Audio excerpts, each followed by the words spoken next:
Israel আজ ৬ জুলাই গাজায় তীব্র বোমা হামলা চালিয়ে যাচ্ছে, যদিও শান্তি চুক্তির আলোচনা ডোহায় শুরু হয়েছে।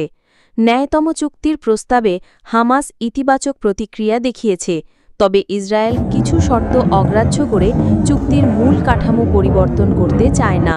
গত কয়েকদিনে গাজার অবস্থা আরও সংকটাপন্ন হয়ে উঠেছে।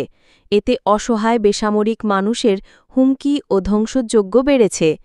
ইসরায়েলের বিমান হামলায় অন্তত ২৪ জন প্রাণ হারিয়েছে ও তেল ও জ্বালানির কাটছাঁট মানবিক সহায়তা কার্যক্রমকে স্তব্ধ করেছে।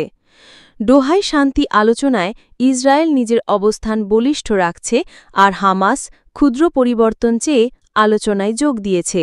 যুক্তরাষ্ট্র, কাতার ও মিশরের মধ্যস্থতায় শান্তি চুক্তির রূপরেখা দাঁড়ালেও বাস্তবায়ন এখনও অনিশ্চিত।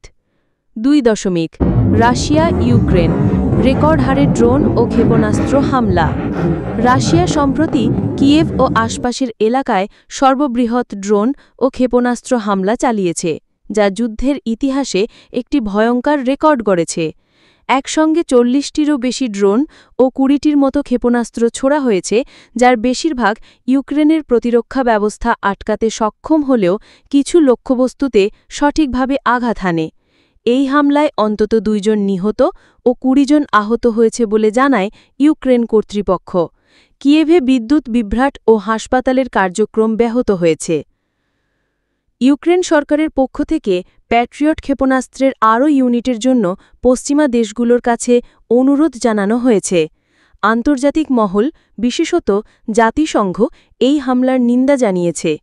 অনেক বিশ্লেষক বলছেন এটি রাশিয়ার একটি কৌশলগত চাপ সৃষ্টি করার চেষ্টা, জুলাইতে ন্যাটো সম্মেলনের আগে ইউক্রেনকে দুর্বল দেখানো। ৩. ইরান ইসরায়েল সংঘাত, পারমাণবিক স্থাপনায় বিমান হামলা।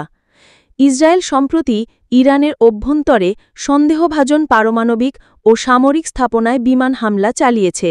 তেহরানের কাছে অন্তত ৭টি সামরিক ঘাঁটি লক্ষ্যবস্তুতে পরিণত হয় এবং এতে শতাধিক ক্ষেপণাস্ত্র ও ড্রোন ব্যবহার করা হয়।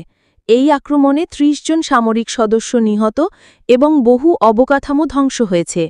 ইরান অভিযোগ করেছে এটি একটি সার্বভৌম দেশের বিরুদ্ধে যুদ্ধ ঘোষণার সমতুল্য। পাল্টা প্রতিক্রিয়ায় ইরান হরমুজ প্রণালীতে সামরিক সরবতা বাড়িয়েছে এবং ইসরায়েলের প্রতি চূড়ান্ত প্রতিশোধ নেওয়ার ঘোষণা দিয়েছে। মধ্যপ্রাচ্য জুড়ে এই সংঘাত নতুন উত্তেজনা সৃষ্টি করেছে। আন্তর্জাতিক শক্তিগুলো, বিশেষত ইউরোপীয় ইউনিয়ন ও জাতিসংঘ, দুপক্ষকে সংযত থাকার আহ্বান জানিয়েছে। বিশ্লেষকরা বলছেন এই উত্তেজনা যদি পারমাণবিক পর্যায়ে পৌঁছে যায় তবে তা গোটা বিশ্ব অর্থনীতির জন্য বিপজ্জনক হয়ে উঠবে। ৪. সুদান গৃহযুদ্ধ, দারফুরে গণহত্যার অভিযোগ। সুদানের দারফুর অঞ্চলে এসআরএফ অর্থাৎ র্যাপিড সাপোর্ট ফোর্সেস ও সেনাবাহিনীর মধ্যে রক্তক্ষয়ী লড়াই ভয়াবহ আকার ধারণ করেছে। জাতিসংঘের মতে গত এক সপ্তাহে সেখানে ৫০০র বেশি মানুষ নিহত হয়েছে, যাদের অধিকাংশই বেসামরিক নারী ও শিশু। আরএসএফ কর্তৃক কিছু এলাকায় গণহত্যা ও ধর্ষণের অভিযোগ উঠেছে। অঞ্চলটিতে খাদ্য ও ওষুধের প্রবেশ বন্ধ হয়ে গেছে এবং হাজার হাজার মানুষ প্রতিবেশী চাঁদ ও দক্ষিণ সুদানে পালিয়ে যাচ্ছে। জাতিসংঘের মানবাধিকার কাউন্সিল পরিস্থিতিকে মানবাধিকার বিরোধী অপরাধ বলে আখ্যা দিয়েছে। আফ্রিকান ইউনিয়ন শান্তি আলোচনার চেষ্টা করলেও কোনো পক্ষই অস্ত্র নামাতে রাজি নয়।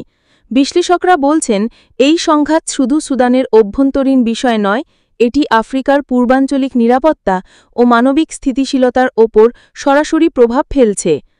৫. লেবানন ইসরায়েল সীমান্ত উত্তেজনায় হিজবুল্লাহের হুমকি। লেবাননের দক্ষিণ সীমান্তে ইসরায়েল ও হিজবুল্লাহের মধ্যে নতুন করে উত্তেজনা ছড়িয়েছে। হিজবুল্লাহ গত ২৪ ঘণ্টায় ইসরায়েলের সীমান্ত চৌকিগুলোর দিকে একাধিক রকেট নিক্ষেপ করে, যার প্রতিক্রিয়ায় ইসরায়েল বিমান হামলা চালায়। এতে দেশেই হতাহতের খবর পাওয়া গেছে। হিজবুল্লাহের নেতা হাসান নাসরুল্লাহ একটি বিবৃতিতে বলেছেন, গাজা যুদ্ধ বন্ধ না হলে ইসরায়েল পুরো উত্তরের সীমান্তে আগুন দেখতে পাবে। ইসরায়েলও বলেছে তারা হিজবুল্লাহের প্রতি কঠোর প্রতিক্রিয়া জানাবে এবং প্রয়োজনে পূর্ণাঙ্গ সামরিক অভিযান শুরু করতে দ্বিধা করবে না।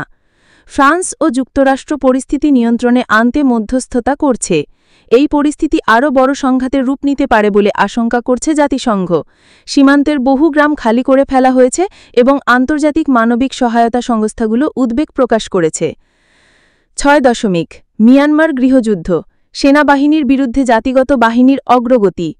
মিয়ানমারের সামরিক জান্তা সরকারের বিরুদ্ধে দেশের জাতিগত বিদ্রোহী বাহিনীগুলোর হামলা ক্রমশ জোরদার হচ্ছে। গত সপ্তাহে চীন রাজ্যে বিদ্রোহীরা সামরিক ঘাঁটি দখল করে নিয়েছে বলে জানিয়েছে আন্তর্জাতিক সংবাদ মাধ্যম। এই যুদ্ধের ফলে হাজার হাজার মানুষ দেশ ছেড়ে বাংলাদেশ ও চীনের সীমান্তে আশ্রয় নিয়েছে।